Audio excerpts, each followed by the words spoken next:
Bonjour à tous. Il y a des informations dérangeantes sur la situation de l'humain dont les entités ne veulent pas que ce soit exposé.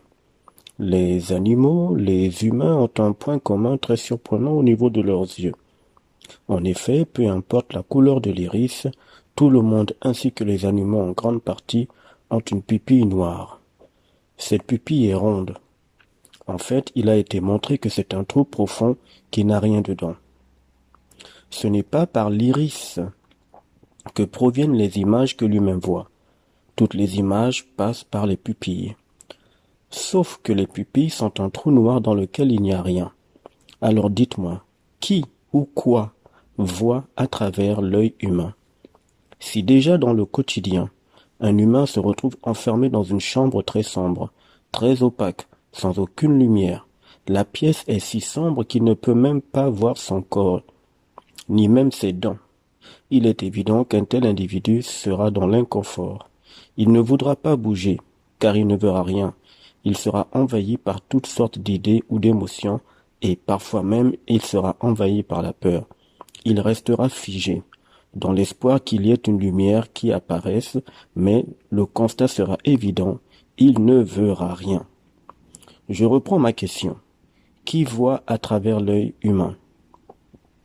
Il devient clair que ce n'est pas l'humain qui utilise l'œil pour voir, car la pupille est un trou noir abyssal. Dans le corps humain, il y a l'âme, mais il y a aussi la conscience. Que ce soit la conscience ou l'âme, les deux sont immatériels. Une conscience n'a pas besoin d'une matière pour voir, et encore moins d'un œil. Ceux-là parmi vous qui ont déjà eu des expériences de mort imminente le savent. Une fois dans cet état de mort imminente, leur conscience étant sortie de leur corps physique, ces gens-là voyaient tout à une vitesse impossible à décrire. Ils voyaient au détail près tout ce qui se présentait à eux. Ils se sont rendus compte que la conscience n'avait aucune limite, qu'elle pouvait voir et être partout à la fois.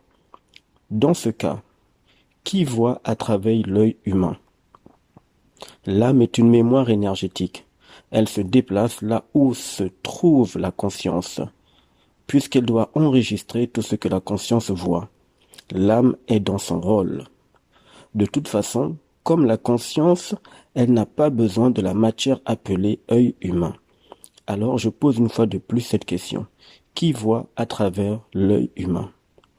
C'est-à-dire les objets, les animaux que l'humain voit en apparence, la nature, les environnements, les maisons, les nourritures, les plantes, les océans, les voitures, les trains et j'en passe, qui définit ce que l'œil doit recevoir comme image.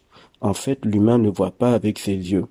Ils n'ont jamais été mis dans cette prison de l'âme qu'est le corps humain pour que l'humain voie réellement. C'est comme si vous me disiez qu'un prisonnier peut voir ce qu'il veut, quand il veut et comme il veut, alors qu'il est dans une prison de très haute sécurité. Il ne verra que ce que les autorités pénitentiaires voudront qu'il voie. L'œil humain est un trou noir. La pupille est un trou noir qui permet aux entités anti-hommes de voir à travers l'humain. Ça leur permet de faire à l'humain ce qu'elles veulent, tout en convainquant l'humain mentalement que c'est lui qui voit, c'est lui qui définit ce qu'il voit. L'œil à travers l'iris, qui est de couleur noire, donne également aux entités la possibilité de déclencher les émotions de toutes sortes en donnant à l'humain l'impression que tout ce qui lui est transmis comme image vient de son œil. Et ça fonctionne. Donc les images ou ce que vous semblez voir dans votre quotidien et tout ce qui semble prendre forme, en fait, cela se manifeste parce que vos émotions sont activées en même temps que ces images sont projetées mentalement en vous. C'est ainsi que cela vous convainc que c'est réel, alors que ce n'est pas le cas. D'ailleurs, si c'était par l'œil ou précisément par les pupilles que l'humain voit, dites-moi, pourquoi dans les rêves quand vous dormez, votre œil physique n'est pas présent, mais pourtant vous voyez des scènes, vous interagissez avec les personnages que vous voyez dans les rêves, et puis surtout, vous pouvez tout observer dans les rêves, et tout ceci se déclenche en même temps que vos émotions. En fait, ce que vous voyez dans les rêves sont accompagnés de vos émotions. Un jour, peut-être, je parlerai un peu plus des émotions ainsi que des sentiments. Donc, il est très clair qu'il y a des forces invisibles qui dépassent la compréhension humaine, qui dépassent ce que l'humain appelle la logique. Ces forces, connues comme étant les entités anti-hommes ou encore les archontes, contrôlent l'humain à leur guise.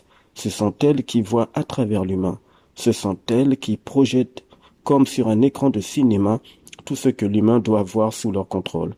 Le corps humain est certes joli, il est très beau selon les critères des sociétés, mais il n'appartient pas à l'humain réel, c'est-à-dire l'humain dans son être énergétique.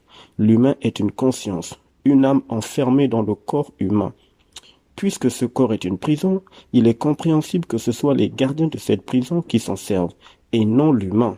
L'humain doit réaliser qu'il est capable de voir par son propre esprit. Les informations en provenance de l'esprit donnent à l'humain une vision très précise, une vision réelle sur tout ce qui se passe dans l'astral du démiurge ainsi que dans le réel de l'univers ou des univers. Des informations puissantes sur ce qu'est l'humain. À plus tard.